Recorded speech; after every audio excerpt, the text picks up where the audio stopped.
مستەفا کازمی ئەو سەرۆکوەزیرانەی بەردی گەورەی هەڵدەگرت و نەیتوانی هیچ کامیان بوەشێنێت.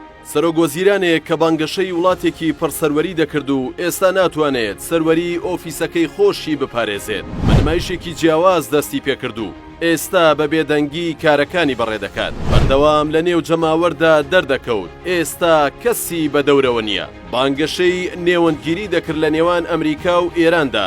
ئێستا وردە خۆشی دەبێتە قوربانی ئەو ململانەیە. مستەفا کازمی سەرۆکوەزیرانی عێراق کە دوای شکستێنانی دوو کاندید بۆ وەرگرتنی ئەو پۆستە ساڵێک بەر لە ئێستا بووە سێم کاندید و کۆدەنگی زۆرینەی لایەنە سیاسیەکانی لەسەر بوو.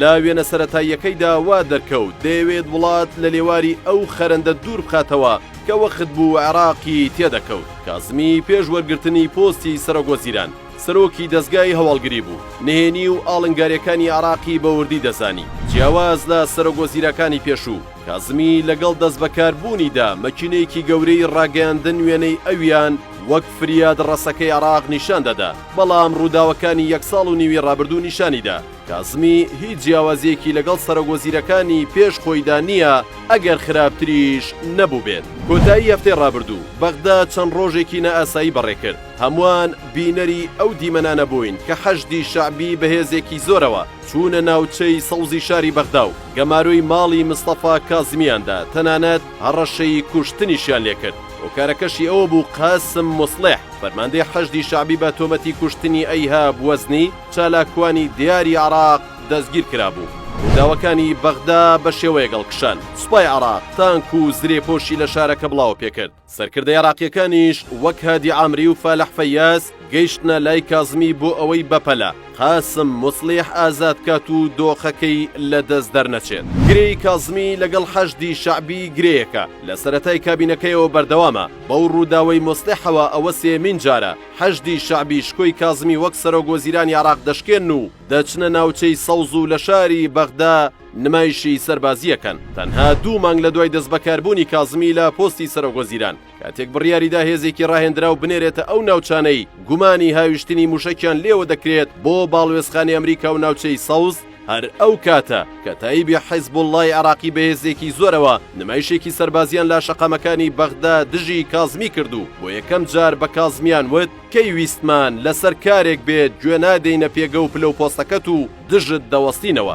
جارێکی تر و دوای 6 مانگ لە دەستبەکاربوونی کازمی و 4 مانگ لە ڕووداوی یەکەم ڕووداوی دەستگیرکردنی ئەندامێکی عەسایبی ئەهلی حەق دیسانەوە حەشدی شەعبی هێزێکی بەناو شاردا بڵاو کردەوە و هەڕەشەی توندیان لە کازمی کرد و ناچاریان کرد پەشیمان بێتەوە لە بڕیارەکەی.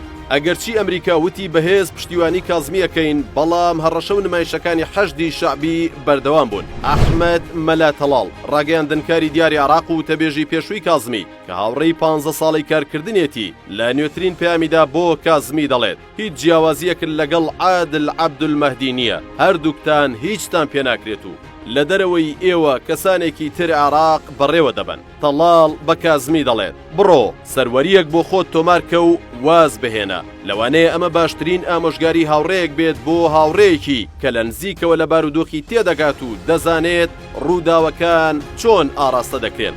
کازمی لە چەند ڕۆژی ڕابردوودا هەڕەشەی ئەوەی کردووە ئەگەر فشارەکان بەردەوام بن لەسەری ئەوە لە شاشەی میدیاکانەوە هەموو شتێک ئاشکرا دەکات و دەست لە کار دەکێشێتەوە. ڕەنگە ئەمە جگە لە هەڕەشەی کەسێکی بێدەسەڵات هیچی تر نەبێت بۆ خۆ دەرباسکردن. نزیکەی 4 مانگی دیکە هەڵبژاردننی پێشوەختەی عێراق بەڕێوە دەچێت. کازمی لەلایەن هێزە سیاسیەکانەوە بەتایبەت ڕەوتی سەدر بە سەرۆکایەتی مۆقتەدا سەدر ناچار کراوە لیست دروست نەکات و بەشداری لەو هەڵبژاردنەدا نەکات. ئەوەش گورزێکی دیکەیە لە کازمی و هێشتا دیار نییە ویلایەتی دووەمی وەردەگرێتەوە یاخودنا. لە پاش ڕووداوەکەی ڕۆژی چوارشەممە کازمی پەیامێکی بڵاو کردەوە و ڕایگەیان هەوڵێکەیە بۆ شکاندنی شکۆی دەوڵەت بەڵام هەرزوو هادی عامری سەرۆکی هاوپەیمانی فەتح وەڵامی دایە و ڕایگەیان ئەوە تۆیت دەتەوێت شکۆی دەوڵەت بشکێنی ئەگەر نا دەوڵەت بۆ خۆی خاوەنی شکۆی خۆیەتی. کردنی چالاکوانان و کەسایەتی دیارەکانی عێراق لە ماوەی دەسەڵاتی کازمیدا بەرۆکی ناوبراوی گرتووە. دیارترین ڕووداویش تیرۆرکردنی هیشام هاشمی شارەزای گروپە توندڕەوەکان بوو کە هاوڕێی خودی کازمی بوو هەرچەندە لیژنەی لێکۆڵینەوە لە ڕووداوەکان گەیشتە ئاستی زانینی بکەرانی پشت ئەو ڕووداوە، بەڵام کازمی نەیتوانی ناوی تێوەگلاوان ئاشکرا بکات. لەگەڵ دەست بەکاربوونی کازمی بازنەی هێرشەکانی حەشدی شعبی بۆ سەر ئەمریکا سنووری بەغدای بڕی و ئەم جارە موشکبارانەکان هەولێری پایتەختی هەرێمی کوردستانیشی گرتەوە. کازمی جگە لە دروستکردنی لیژنە هیچی دیکەی لە دەست نەهاتووە.